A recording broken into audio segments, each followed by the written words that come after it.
Yeah, I gotta tell you exactly what LameR is doing right now. He's building 1,000,000 Zerglings. And I'm not sure what he's gonna do with these Zerglings. Not sure why he hasn't gone to a higher tech. But, ooh, he's actually upgrading the adrenal glands on these Zerglings, and he's gonna do an air-ground Mutalisk Zergling push soon, I'm thinking. Yeah, I mean a lot of upgrades, a lot of upgrades going down here for LameR. Been concentrating on these upgrades for a while now, as he got these east and west expansions up and running very nicely. These Mutalisks aren't going to be able to do much again. LameR trying to go to the same spot on the map where he lost all those Mutalisks before, and it's going to be pretty much the same result. He's going to lose. I mean, he's going to be able to keep most of those Mutalisks, but I think if he kind of did the contour around here and went back to this main base, he might be able to do a little bit more. But here's the major clash we've been waiting for. Storm's going down there. The Protoss, unfortunately, kind of storming himself in that initial encounter. The shields are going to do a good job, but are going to prevent the Zealots from really doing anything in this attack. But the final Zerglings go down, and now it's all Mutalisks. Yeah, LameR lost a lot of Mutalisks earlier by sending them in alone. And if he kept those Mutalisks with the Zerglings, they may have been able to do more damage, but I'm just not sure if this simple mix of Mutalisks and Zerglings is enough to defeat MaNa's army at this point. And as I say that, MaNa's army is nearly whittled down to nothing, but LameR's static defense is playing a large part in this clash. MaNa not running away when maybe he should have against those spine crawlers, but this Mutalisk and Zergling attack, I think, leaves a bit to be desired here. Yeah, but I mean, as soon as MaNa loses those zealots, the stalkers become very, very weak to these Zerglings, and it's exactly what LameR was able to do. Maybe MaNa making a mistake going up to this ramp, trying to get this expansion right after, so early after a clash like that. Maybe you go back and kind of bide your time, or maybe push out through this middle part. So those spine crawlers did a lot to whittle down the zealot numbers, and the quickly reinforced Zerglings were able to put some big pressure on the stalkers. And once again, even though MaNa kind of came ahead during that battle, you look across the map, and LameR's still in a tremendous power position as far as map control, as far as his ability to reinforce. Of course, the Zerg units being able to kind of come out of all sides of the map at this point. MaNa's going to be really locked in here. Yeah, and these Zerglings are now at 2-2. Just LameR focusing all his upgrades on his Zerglings, and it's interesting strategy. I mean, the amount of upgrades on these Zerglings is nearly unprecedented. Yeah, 2 on the Mutalisk attack as well. Both of these units being well upgraded here by LameR. Another 3 hatcheries going down here at the main base to provide some excellent reinforcement capabilities here for LameR. Mutating a few overseers, hoping to not get caught out by any potential cloaked Templar right now, but LameR, I think, is still in a very, very powerful position, even though he hasn't really changed his tech. I'm pretty surprised myself. One Ultralisk is on the way now, and that Ultralisk is going to also benefit from that 2-2 upgrades he's been giving the Zerglings the whole time. That's going to be a very powerful Ultralisk, soon to have level 3 attack, and I'm sure quite soon we'll have level 3 Carapace as well. Yeah, the Ultralisks, as we've seen many times in the past, can really put an exclamation point on a game. At this point, you have to give the edge, in almost all factors to LameR as far as this game is concerned. Really surprised the Mutalisks were able to do as much as they could, but with that Zergling support, you can see how effective they can be. Maybe a bit of a misstep there for LameR going in there without any support. Again, he continues to make slight mistakes going after this middle expansion, being a little bit overzealous. As far as his Mutalisk use, I'd like to see him maybe take the Zerglings in by one side and then take the Mutalisks in by the other, but maybe feeling like he doesn't have enough Zerglings and enough Mutalisks to really exert the kind of ground control that he would like to.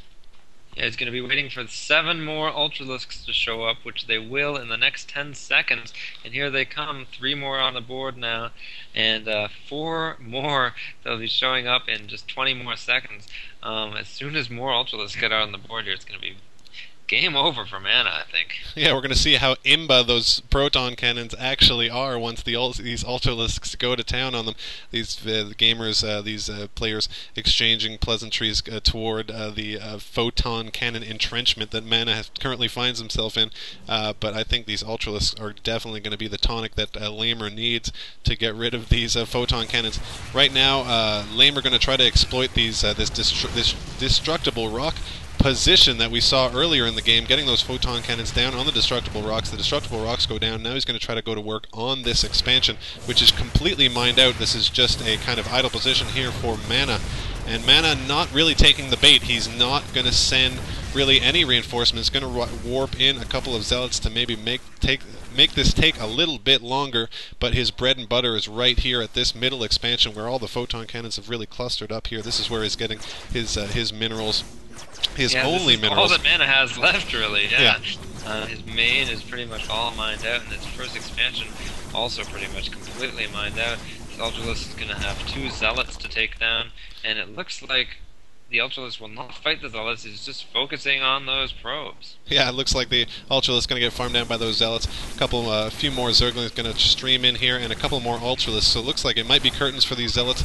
They did a pretty noble job defending this base for the time that they were alive, but now they're going to go down. It looks like MaNa is going to be content with letting this base kind of distract these Ultralisks for the time being. Doesn't want them to be put forth at the front lines at the main battle that is imminent here. A lot of overseers, broodlords being mutated right now. That's some pretty big time combination right there. Broodlords and Ultralisks are going to hit this middle entrenchment for MaNa, and it might be pretty devastating. Yeah, MaNa just turtling off in the middle here. And this is such an annoying thing to fight against until you whip out the Broodlords. With those Broodlords on the map, yeah.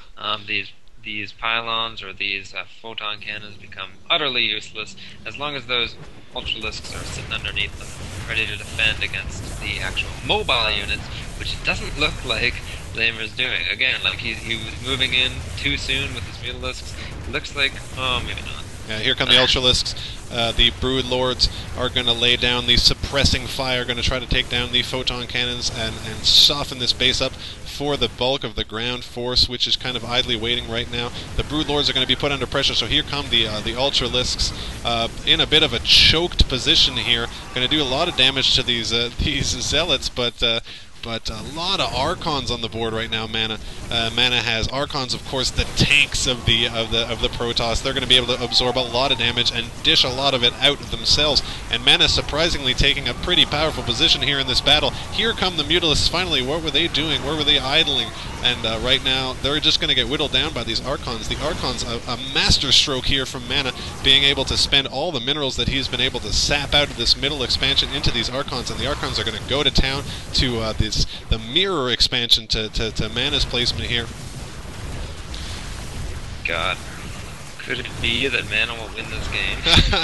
In the unlikeliest of circumstances, here come the Zerglings. The Zerglings might be able to take down these Archons, little tiny, fast targets. Not the greatest thing for the Archons to deal with, and yes, the Archons are going to get whittled down, and now LameR's going to hit back real hard with. MaNa's like that was a nice little counterattack there for MaNa, but if you look at what he has on the map, he's just got nothing left. Oh yeah, absolutely. That was the end for him, and if he was actually able to walk all the way through LameR's base, destroy everything, he would have won, but there's just too much left to kill. Yeah, absolutely. I mean, LameR just took what he wanted throughout this game. He was just super aggressive about obtaining expansions, about pushing out his ocean of creep. You can see it's just, if you look at the mini map right now, it's like a giant monster, and the MaNa's final mining base is in the maw of the monster's jaw right now. Yeah, that's basically I would absolutely agree with that. It looks like the monster is in the profile view, and you can see its eyeball at the top right, yeah, and bottom left. It's 2 eyeballs. Or maybe a beard. Maybe it's got like a sweet monster beard there on the bottom, eyeball on the Yeah, top, probably. monster beard there on the bottom, and it's about to absolutely devour MaNa. And that's basically the way that this game went. LameR took what he wanted, took his time, wasn't overly aggressive with Zerglings. Used Zerglings initially to do some scouting. MaNa was more concerned with the turtling and just didn't push out very much at any point in this game. I think at both these players made a few minor mistakes at certain points in this game, but nothing was unsurmountable. But I think MaNa's major mistake was just not pushing out earlier. Yeah, I would agree with that. I mean, I think mid-game armies for Protoss can definitely put the hurt down on Zerg, especially if you haven't seen any hint of roaches. I think that would be the time that you push out and. You wait too long with Zerg, as we've seen with both Terran and Protoss, you're going to get burned. How would you? I know that maybe you're not the most prolific Protoss player, but I'm certainly not the most prolific Protoss player. How would you maybe have done differently in this game? Well, I'd tell you, I would have hopefully tried to attack earlier. Mm-hmm. I'm not sure whether or not MaNa realized that LameR had expanded to absolutely every mineral field on the map, but there were a couple expansions that were vulnerable earlier on, and when your opponent is expanding that aggressively, mm-hmm. you either have to keep up with them in expansions or take those expansions down.